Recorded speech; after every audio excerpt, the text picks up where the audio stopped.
Ce qu'on va aborder, c'est les compétences comportementales. Bon, sont-elles une clé du recrutement? Vous savez certainement que les compétences comportementales, il y a différents noms qui sont donnés. Avant, on l'appelait parfois dans le langage commun le savoir-être. Voilà. On préfère le terme de compétences comportementales parce que si on appelle savoir-être, ça voudrait dire que c'est simplement lié à la personnalité, que c'est accolé à la personnalité et qu'on ne peut rien faire, quoi. Alors que compétences comportementales, ça veut dire en fait, le terme compétence, c'est que c'est ancré à un moment donné dans une situation de travail, adossé à une situation de travail, premier point. Deuxième point, que ce n'est pas simplement lié à la personnalité pour toute une vie, mais qu'on peut les apprendre en partie. On peut en prendre conscience, on peut les apprendre, il y a des techniques aussi. Si on dit par exemple savoir animer une équipe, je suppose que certains d'entre vous sont confrontés à ceci, bien entendu, ça peut toujours être lié à sa personnalité, etc. Mais en même temps, il y a des techniques pour animer une équipe. Je donne ça comme exemple, on pourrait en donner d'autres.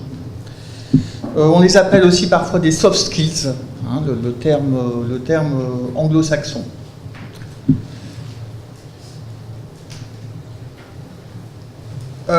Donc en fait, le problème en fait des compétences comportementales, c'est on peut dire oui, mais c'est dur. Les employeurs peuvent considérer que c'est important ou non, mais comme vous savez tous, c'est difficile à observer au moment du recrutement. Donc on va regarder en fait dans différentes phases du recrutement en quoi ça peut jouer un rôle.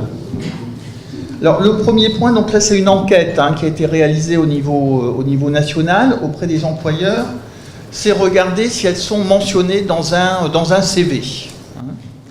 Vous savez, parfois on dit que maintenant on recrute sans CV, mais enfin globalement, selon l'enquête OFER qui a été réalisée par la DARES, il y a 90% des recruteurs qui demandent un CV. Donc le CV reste quand même le mode majoritaire pour trier les candidatures. Et donc on a demandé ce que regardaient les employeurs dans un CV, et effectivement les compétences comportementales mentionnées sont quand même bien regardées. Bien entendu, il y a l'expérience professionnelle, sans doute un petit peu. L'expérience professionnelle est un marqueur comme quoi on a des compétences. C'est un gage aussi de sûreté pour l'employeur, comme peut l'être le diplôme. Mais indépendamment de l'expérience professionnelle ou du diplôme, vous avez les compétences comportementales mentionnées qui sont importantes, que les employeurs regardent de façon importante dans un CV à 57%. Voilà. Alors, il n'était pas, c'était une enquête, on ne décrivait pas après comment il faut le mentionner dans un CV, mais c'est indiqué. Cela dit, soit dit en passant, vous voyez d'autres critères qui jouent un rôle. L'expérience professionnelle, on en a parlé, le diplôme, mais qui joue un rôle un peu moins important que l'expérience professionnelle dans un métier. Vous avez aussi le lieu d'habitation, qui est regardé pour 40% des employeurs qui considèrent que c'est important. Alors, on peut considérer parfois que ça peut être pour des raisons de discrimination, mais pas seulement. On voit par exemple que ça apparaît beaucoup plus dans l'hôtellerie-restauration, dans des secteurs finalement où il y a des phases de travail un peu décalées, soit le soir, soit le matin, soit le week-end, où le lieu d'habitation est plus indiqué. Ces compétences comportementales mentionnées sont aussi plus regardées dans les secteurs en prise avec le public, par exemple l'hôtellerie, restauration. Alors un autre moyen d'apprécier ces compétences comportementales, c'est on a posé une question de façon générale pour les candidats aux principaux métiers de votre établissement. Est-ce que les compétences comportementales sont plus importantes que les compétences techniques? Et effectivement, il y a 60% des établissements qui disent que c'est plus important, 30% moins important, et 10% pour lequel c'est à peu près le même niveau. Bon, ces chiffres-là, il ne faut pas s'y attarder. Enfin, quand on dit c'est plus important, bon, voilà, ça dépend comment la question est posée, comment la personne le prend. Mais ce qu'il faut retenir, c'est la dimension importante des compétences comportementales pour les employeurs. Cela dit, il y a des différences entre secteurs d'activité, et c'est le graphique que vous avez là. Alors, en abscisse, sont indiqués en fait si le diplôme est considéré comme secondaire ou non pour les employeurs, secondaire par rapport à l'expérience professionnelle, etc. Et en ordonnée, vous avez, plus on monte en haut, plus c'est les compétences comportementales qui sont importantes. Ce qui est intéressant, c'est ce que vous avez en haut à droite, vous voyez, ici, le groupe A, effectivement, où ce sont des secteurs souvent en relation avec le public, où la construction, la qualification, certainement, est plus informelle que dans d'autres secteurs où le diplôme joue un rôle plus important, secteur moins qualifié aussi. Et vous allez avoir l'hébergement-restauration, le secteur agroalimentaire, l'agriculture, le commerce de détail, ou commerce de gros, où on pense que les compétences comportementales sont plus importantes que les compétences techniques par rapport à la moyenne des secteurs. Et le diplôme est plus secondaire aussi. Donc globalement, à part l'agriculture, vous avez plutôt des secteurs en prise avec le public. Voilà. Et vous avez aussi en haut, mais alors à gauche, des secteurs où on considère aussi que les compétences comportementales sont beaucoup plus importantes que les compétences techniques par rapport à la moyenne des secteurs, mais où là le diplôme joue un rôle plus important finalement dans les recrutements. On va être dans des secteurs un peu plus qualifiés, comme activité associative, services administratifs, activité financière et d'assurance. Voilà. Je ne vais pas rentrer dans le détail des autres secteurs.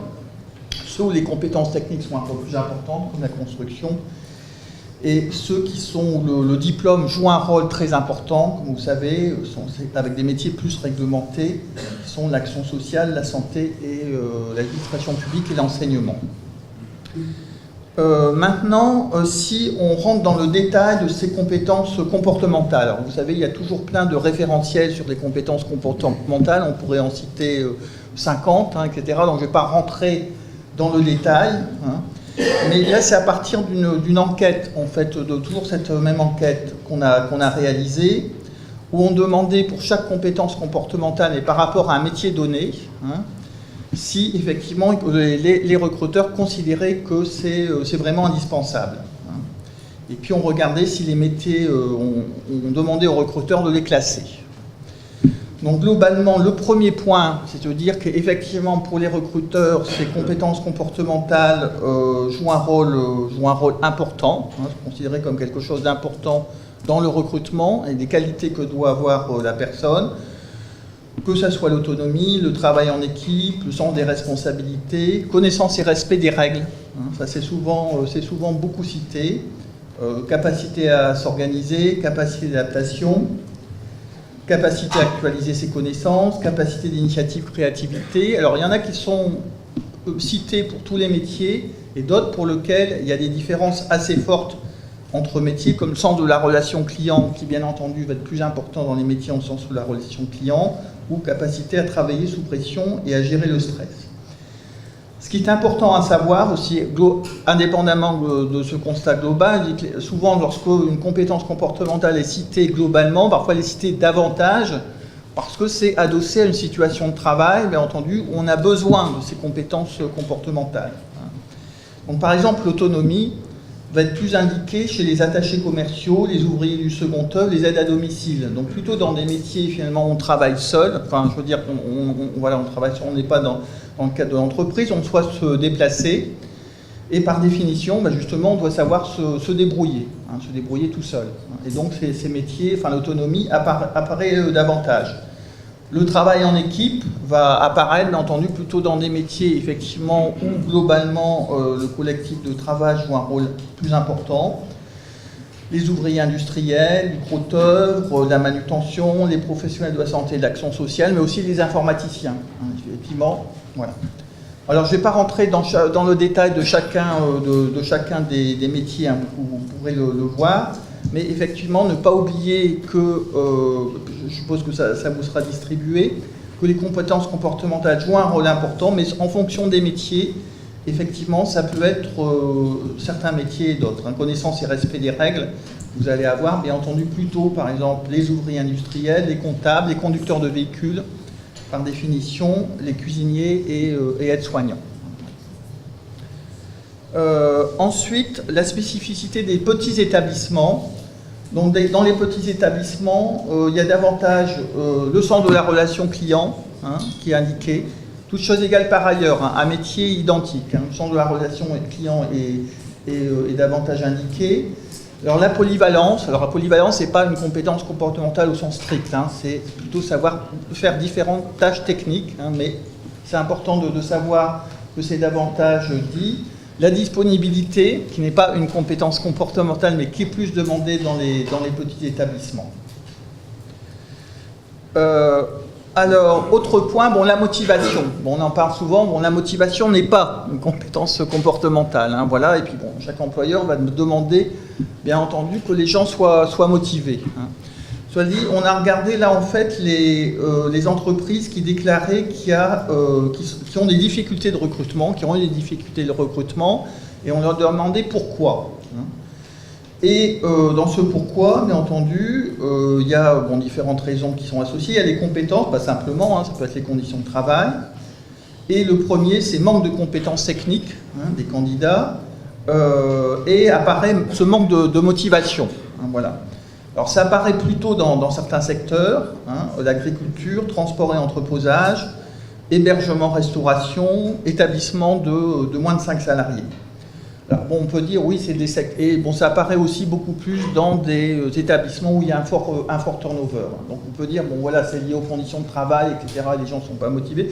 Cela dit, indépendamment de ça, on voit bien que lors de la procédure de recrutement, bien entendu, apparaître motivé, indépendamment de la compétence comportementale qu'on a indiquée, est quelque chose d'important. Par exemple, si on fait un entretien, connaître par exemple l'entreprise dans laquelle on va travailler, l'entreprise ou le secteur d'activité, puisqu'on va certainement avoir des questions par rapport à ça que va poser l'employeur, et savoir répondre, dire effectivement ce secteur fait ceci, cela, c'est important et c'est quelque chose que même vous, peut-être personnellement, lorsque vous avez recruté, vous avez plein de candidats qui arrivent en fait et qui ne connaissent rien du tout à l'entreprise dans laquelle ils peuvent aller, qui ne se sont pas du tout renseignés, des choses comme ça. Alors ensuite, et on va en terminer là bientôt, c'est la dernière diapo, c'est finalement au moment du recrutement. Vous voyez que globalement dans les recrutements, il y a 2 stades. Effectivement, au moment où on trie les candidatures, et puis au moment où finalement il y a la phase d'entretien. Et là effectivement aussi on a demandé pourquoi vous avez choisi au final, quels sont les critères qui font que vous avez choisi ce candidat. Vous avez retenu ce candidat, pardon. Et les compétences comportementales arrivent également en deuxième point. Vous voyez, le premier, toujours pareil, l'expérience professionnelle dans un poste similaire. Mais les compétences comportementales jouent un rôle important également, comme critère de recrutement final. Et ça apparaît en fait pour tous les niveaux de qualification, même si c'est un peu plus important pour les employés peu qualifiés, c'est-à-dire les employés qui correspondent par exemple à l'hôtellerie, restauration, ou bien aux aides à domicile, plutôt les métiers en contact avec le public. Donc voilà, ça joue un rôle important. Donc j'en terminerai là. Ne pas oublier aussi, même s'il n'y a pas de diapo, que le canal de recrutement joue un rôle important. Par exemple, faire des candidatures spontanées, en aller voir directement l'employeur et en montrant qu'on est fortement motivé, normalement avec les compétences comportementales ad hoc, peut jouer dans le choix d'un recrutement, surtout dans certains secteurs d'activité.